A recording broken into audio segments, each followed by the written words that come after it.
The investing world you grew up in is gone. Okay. The area of cheap money, the era of frictionless globalization, the era of stable inflation and predictable cycles, that's all over. What's replacing it is something far more complex and far more dangerous if misunderstood. So let's take a look at JP Morgan's 2026 AI outlook. This will enable us to better understand what it is that they are predicting for 2026 under promise and pressure. And that phrase is not marketing and is not a warning. Okay? It is because 2026 is not about chasing returns. It's frankly about surviving structural change. So basically, you've got three forces that are currently dominating everything. Let's talk about these forces. So essentially, what you have is you have artificial intelligence, you've got global fragmentation, and you have structural inflation. I mean, I don't have to tell you what's going on right now in terms of AI. Everybody's talking about it 24/7. Global fragmentation. Everybody's pretty pissed at each other. And structural inflation. We cannot get inflation under control. Look at the 10-year yield when you're comparing it to the Fed fund rates. It should be technically lower. So ignore any of them, and your portfolio becomes fragile. Today, we're going to tear this outlook apart and expose what most investors will miss and show you how capital is really being repositioned for the decade ahead. So, the AI revolution or bubble? Let's deal with the elephant in the room. Artificial intelligence. Since ChatGPT launched in 2022, AI has done something rare. It captured capital, labor, narrative, and geopolitics all at once. And JP Morgan's conclusion is clear. This is not a dot-com style burst yet. And the reason they're saying that is because you cannot compare the dot-com era with the AI. First of all, if you take a look at some of the companies, Tesla, you've got Amazon, you've got Google, Meta, of course you have the AI chip maker, NVIDIA, right? Oh, I mean, these are real companies. Yes, they're worth a lot of money, but these are real companies. So you can't say, well, it's too much. No, not really.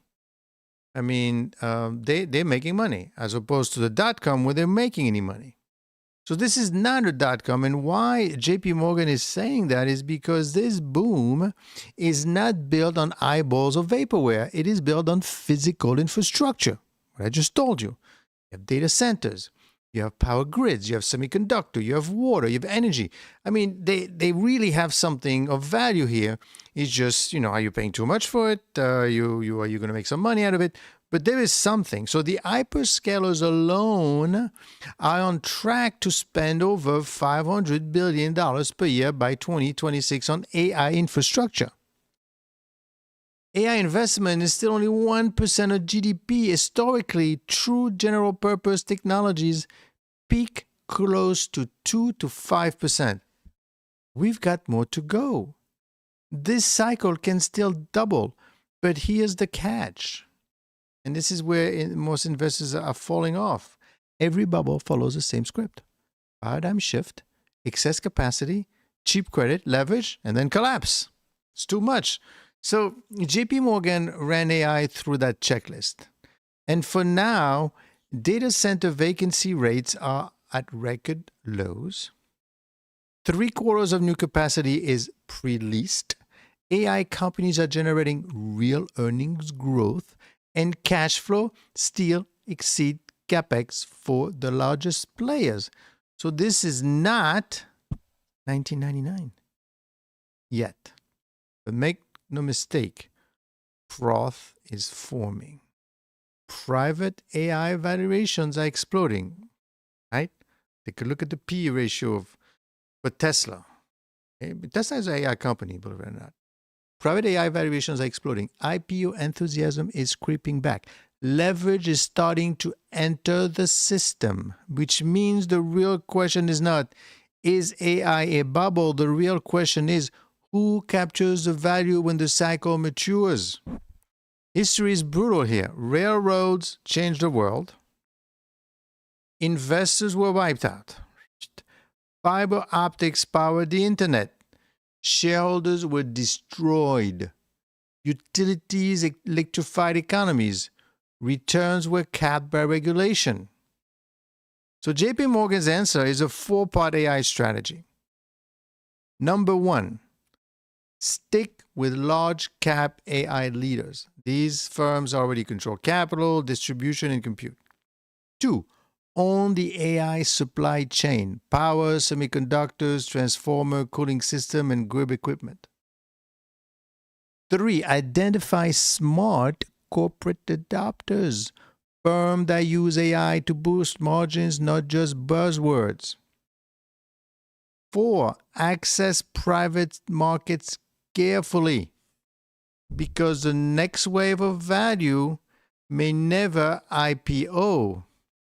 The biggest risk? Not owning any AI at all. So, fragmentation. Globalization is dead. Now we move to the force investors are most unprepared for. Global fragmentation. For 40 years, the world optimized for efficiency. Right? Today, we optimize for security. Supply chains are no longer about cheapest origin. They're about rules of origin. Tariffs now hit nearly 70% of U.S. imports. Effective tariff rates are nearing levels not seen in a century.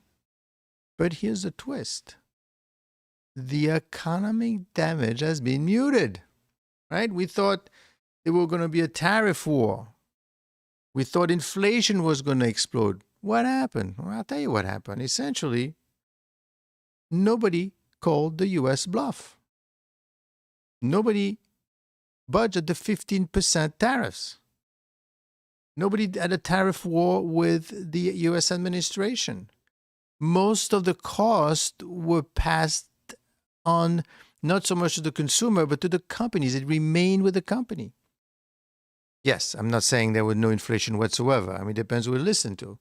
But overall, it's rather muted.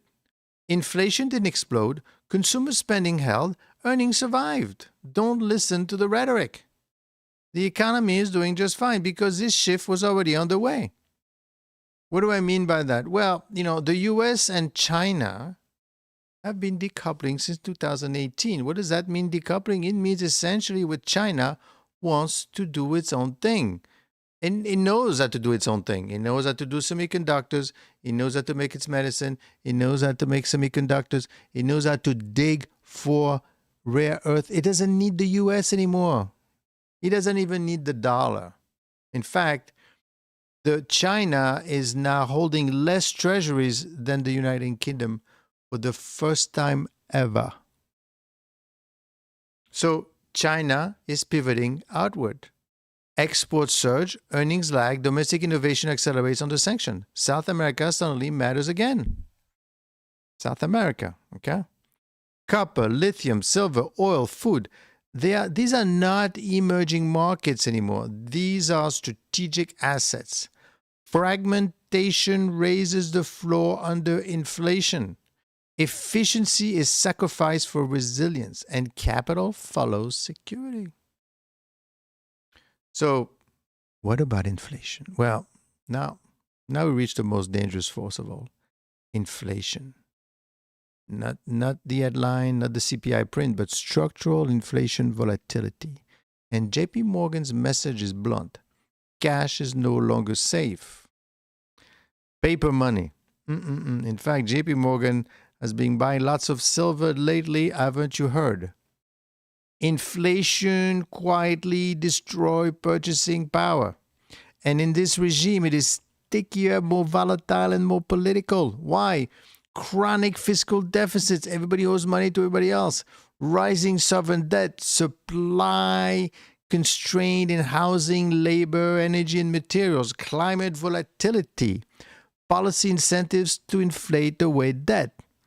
This is not 1970s hyperinflation yet, but it is not the post 2000 world either.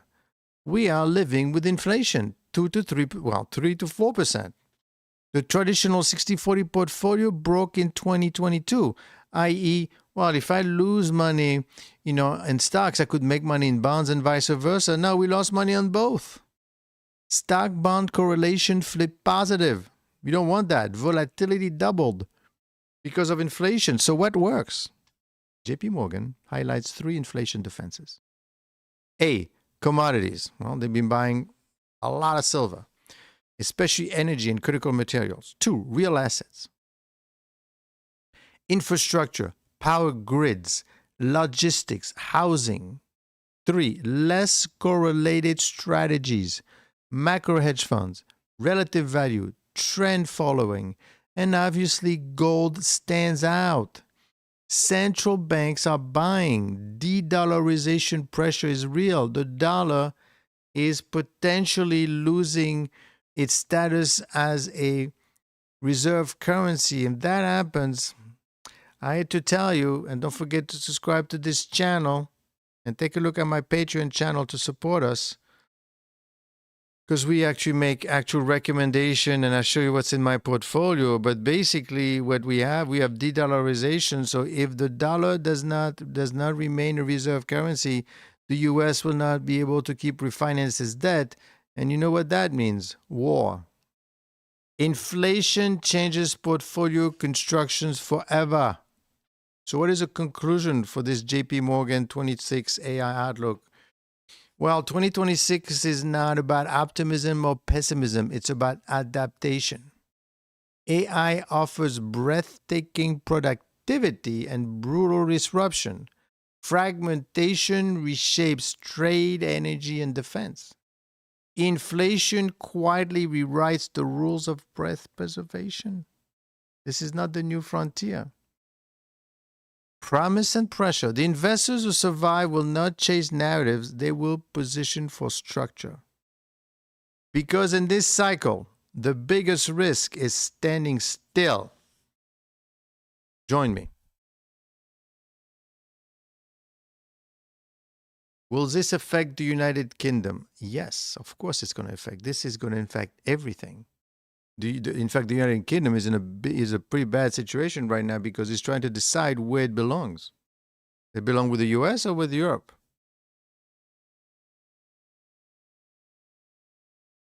Let's talk about, let's see what Coinbase has to say about crypto. This becomes a lot more, we're becoming a lot more specific because Coinbase is a big player in the field.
Stop thinking about crypto as a speculative casino.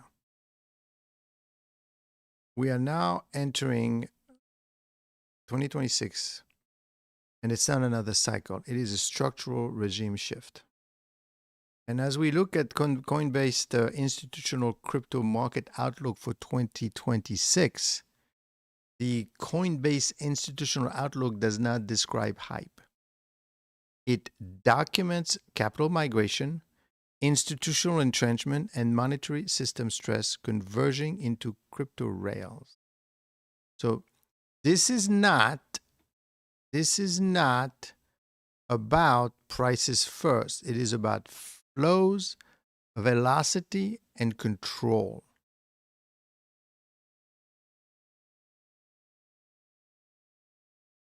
And if you're still anchored to narratives from 2017 or even 2021, you're already behind. So what are they talking about? Well, let's start with what quietly exploded in 2025 on chain privacy usage. So this matters because it demolishes a lazy assumption that privacy coins and shielded transactions are niche, fringe, or dying. The data shows the opposite. Shielded transactions surged to cycle highs. Shielded supply expanded aggressively. This tells us something critical. This tells us something very critical and very important.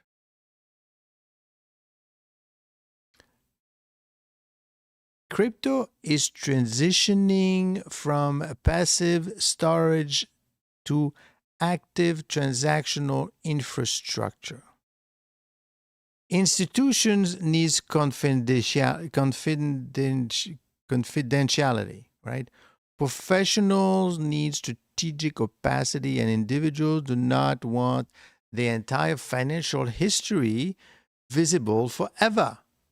Privacy is not ideological anymore, it's functional. And once users shift from hoarding to transacting, velocity becomes a story.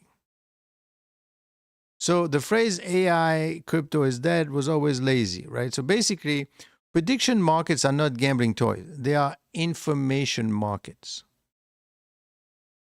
What you're seeing here is the early infrastructure of AI agents interacting economically with the real world. So you have autonomous agents such as in trade, in hedge, price risk, execute governance, settle continuously. This requires native digital money, programmable settlement, global permissionless access, and traditional finance cannot do this at scale. And that is what is important to understand, right?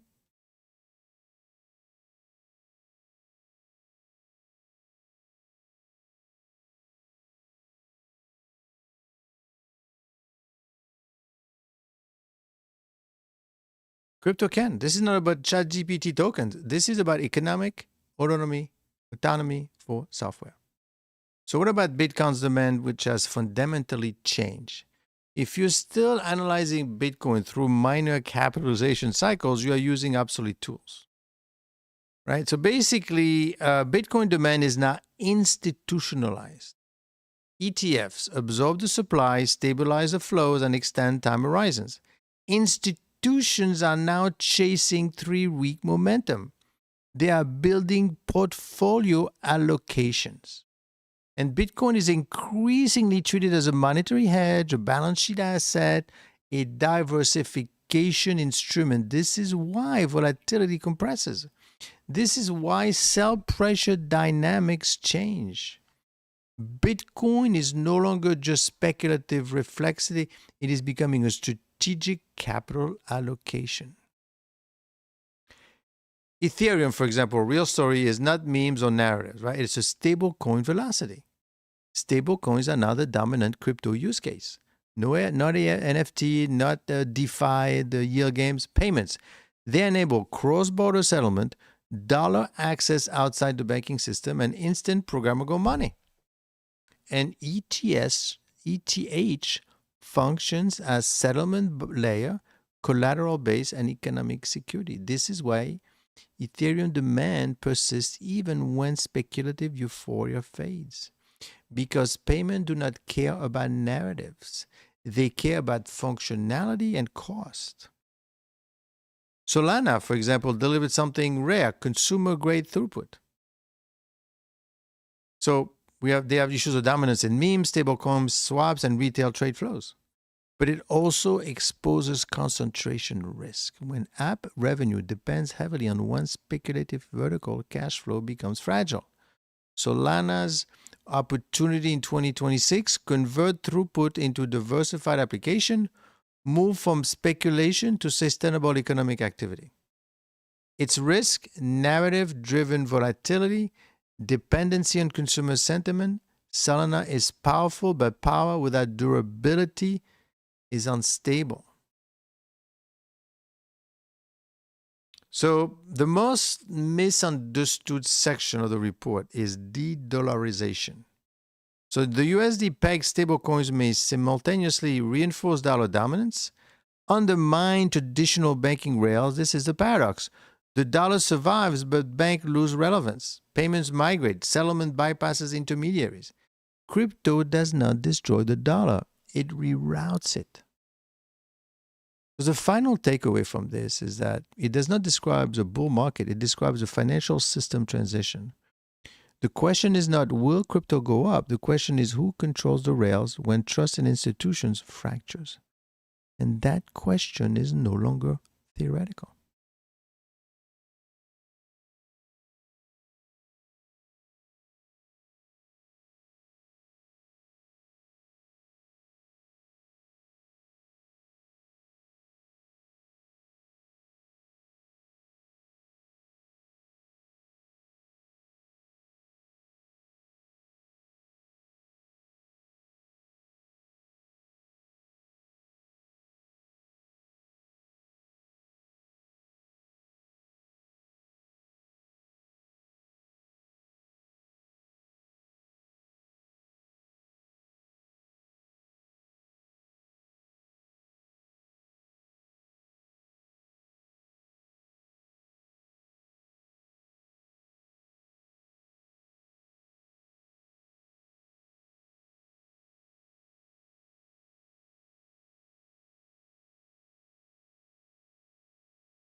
"15 years ago, crypto was a science experiment. One asset, $1 million in market cap. No institution, no regulation, no credibility.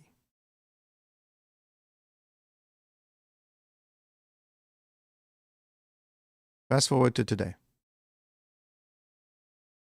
Crypto is now a $3 trillion alternative asset class.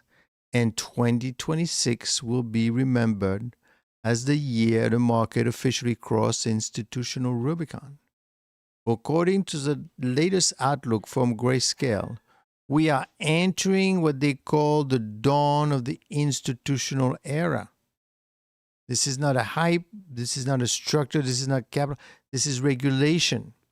And most importantly, this is the end of the 4-year cycle as we know it. Today, I will explain why 2026 changes everything. Why Bitcoin likely makes new all-time highs. While institutions are now the marginal buyer. Why regulatory clarity matters more than narratives. And why tokenization, stable coins, and staking reshape capital markets, and why not every crypto asset survived this transition. So stay with me, because this is not a retail bull market. This is a regime shift. So this is the death of the 4-year cycle. For over a decade, crypto investors lived by one rule: the 4-year cycle. Bitcoin halves, prices surge, prices crash, and then repeat. But Grayscale's view is blunt. 2026 markets is the end of the 4-year cycle theory. Why? Because this cycle is fundamentally different. In prior cycles, Bitcoin rose 1,000% or more in a single year, driven almost entirely by retail momentum.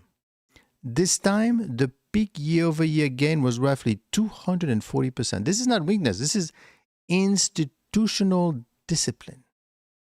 Institutions do not chase parabolic candles. They allocate, they rebalance, they dollar cost over quarters and years. And that change price behavior permanently. Grayscale's argues that crypto is now in a sustainable market, not a speculative boom and bust loop. This has profound implications for how upside and downside look going forward. Macro is the real driver. Crypto is no longer driven by memes, it is driven by macro stress. The US debt trajectory is no longer theoretical, it is measurable, it is compounding, and it is eroding confidence in fiat credibility. And Grayscale is not explicit. Don't forget to join this channel. This is the Black Swan channel, and what we do is we look for the risk in the system. It could be in Bitcoin, it could be anything. And right now we're reviewing, the outlook for Bitcoin and cryptocurrency in general. And that is key because it's going to help us understand what's really going on. So Bitcoin and Ethereum, and don't forget to join my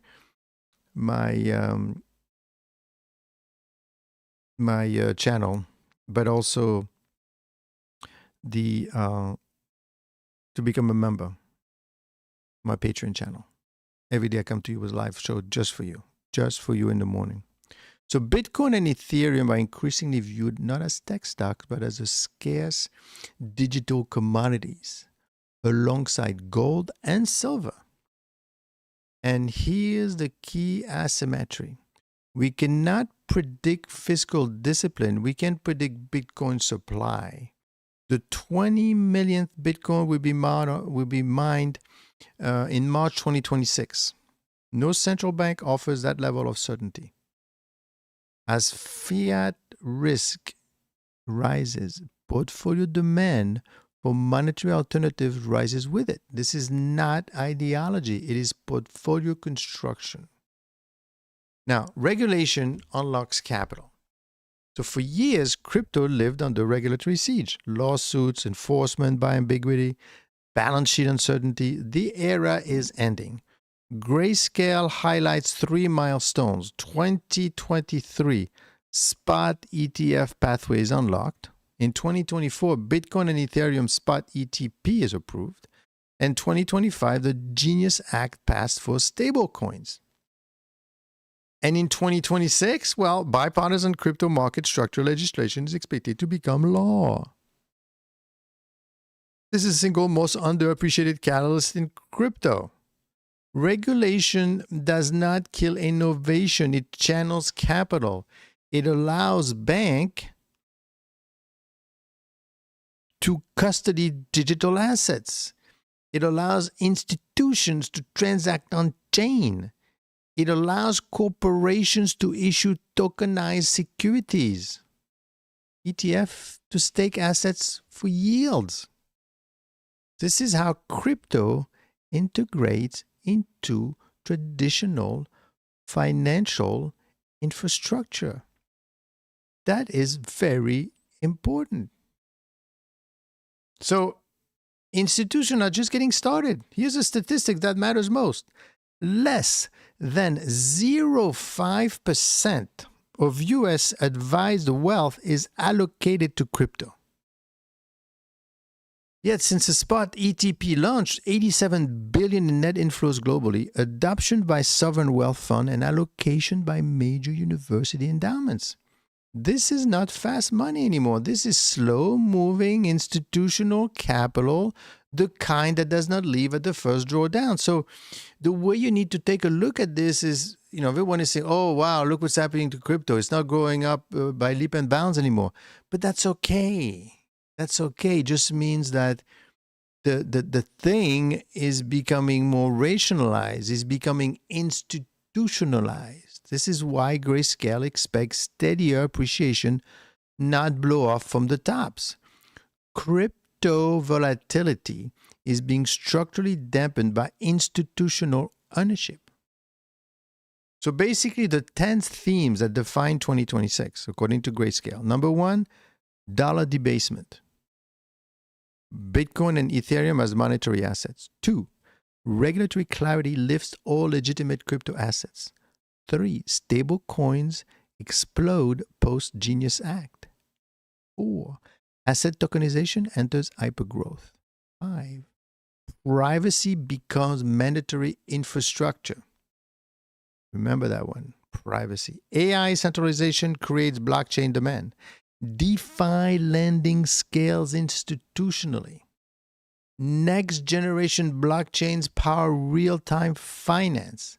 Number 9, revenue replaces narratives. And number 10, staking becomes default, not optional. This is not a market where everything pumps. This is a market where revenue matters, compliance matters, access to regulatory venues matters. The institutional filter is ruthless. So what will not matter in 2026? Well, Grayscale is clear on 2 distraction. The first one is quantum computing. Yes, it matters long term, but it does not matter in 2026.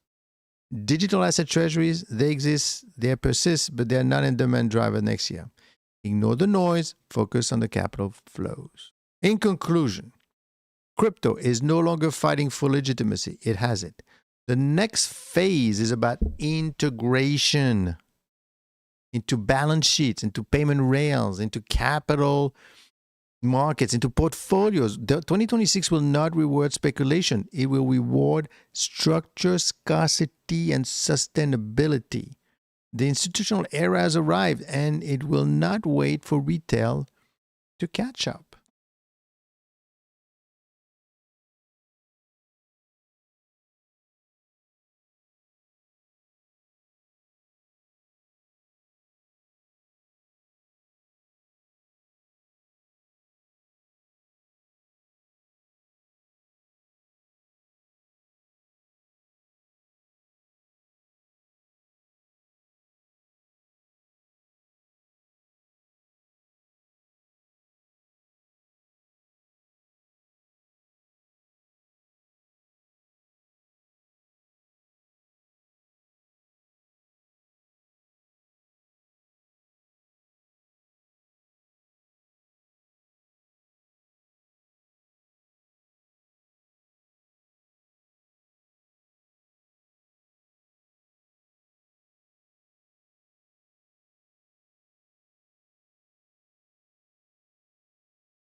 Twenty 2025 will be remembered as the year crypto disappointed on price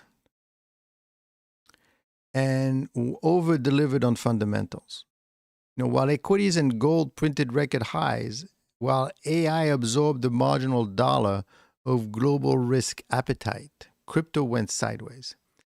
And that confused people. But confusion is where mispricing lives. Because underneath the surface, something historic happened. Stablecoins shattered settlement records. Prediction market crossed into mainstreams. Institutional rails thickened. On-chain asset management grew up, and ETF flows changed the structure of demand forever. And yet, prices barely move. This is not weakness. This is compression. And compression historically resolves violently.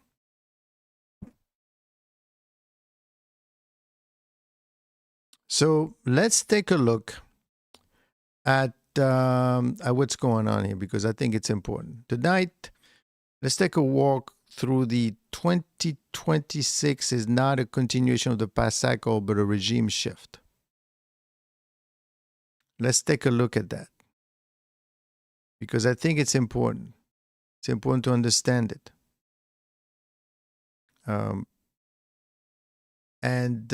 Let's see what Credit Suisse cryptocurrency outlook 2026 looks like. I think it's important. So 2026 is not a continuation of past cycle. This is not a eyepiece. This is a liquidity map. Take a look at it. The Fed is losing the battle. First, the Federal Reserve says cuts will be gradual. Market says maybe. Bitcoin Swiss says wrong distribution of outcomes. Why? Because the US is now paying over $1.2 trillion per year in interest, more than national defense. October alone, it paid $104 billion. This is not cyclical. This is arithmetic. At nearly $38 trillion in debt, refinancing at today's yield is politically impossible. Historically, when sovereigns cross this threshold, the adjustment mechanism is never austerity. It is negative real rates. And that means one thing: liquidity wins. Bitcoin Swiss projects the Fed fund rate tracking toward 2% by the end of 2026, regardless of whether inflation fully returns to target. And there is a twist. Markets are still underpricing. The composition of the Fed itself is changing. By mid-2026, new governors, new chairs shift towards growth-first policy. Markets are already pricing this via prediction markets. Kevin Hassett, openly critical of high rates, is rising rapidly in odds. A Fed that is more tolerant of reflation, more open to digital asset market structure, and less hostile to crypto banking rail. This is not bullish, this is explosive. So economic activity re-accelerates in 2026. QT ends. That matters. But here's what matters even more. Over 300 global rate cuts have already occurred. This is how the US is an outlier. Meanwhile, the fiscal deficit is more than 6% of GDP, $9 trillion in refinancing needs, AI capex running at $600 billion annually. It's too much.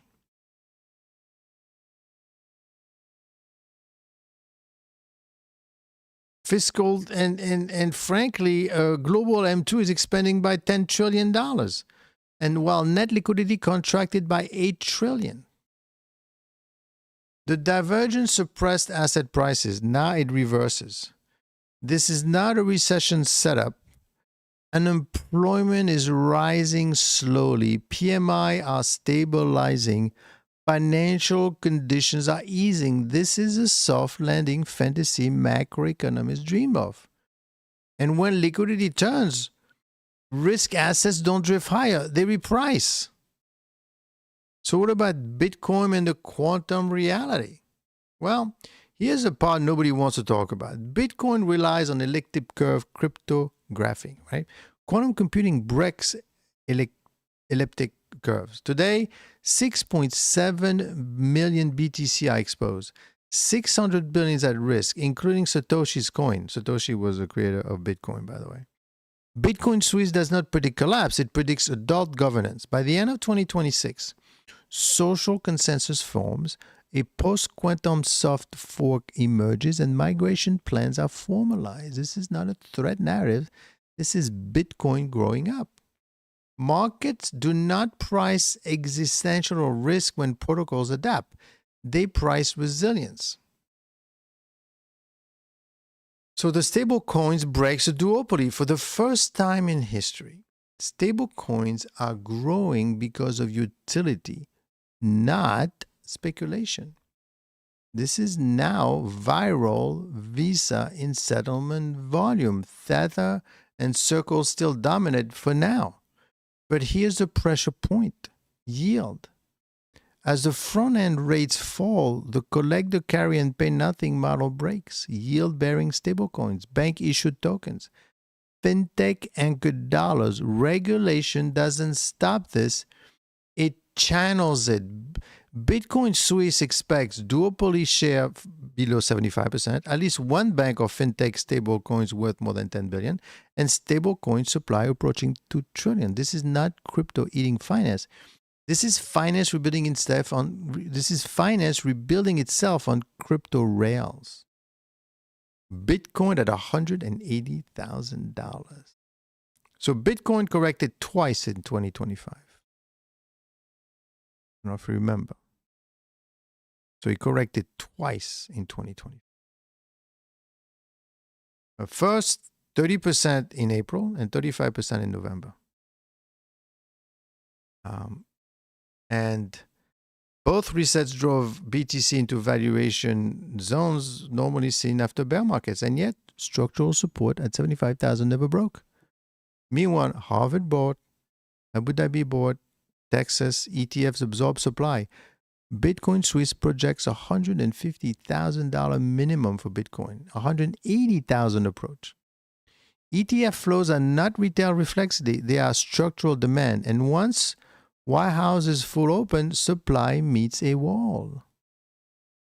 Crypto is splitting into two. At the top, you have Bitcoin and Ethereum become benchmark and passive flows anchor price. Below, applications generate 90% of fees. That mismatch cannot persist. As regulation clarifies, the buybacks become legal, revenue distribution emerges, and token reprice as equity. This is a return of breath. Not via meme, but via cash flow. Cross asset, so basically everything aligns. Equity broadens, small caps awaken, bonds bottom, silver outperform gold, crypto becomes high beta liquidity. This is not a crypto bull run. This is a global liquidity bull run. And crypto just benefits the most. So in closing, I will say this. Someone will ask, is now the time to buy crypto? While equities are high, gold at the record, crypto is still discounted. The question is rational.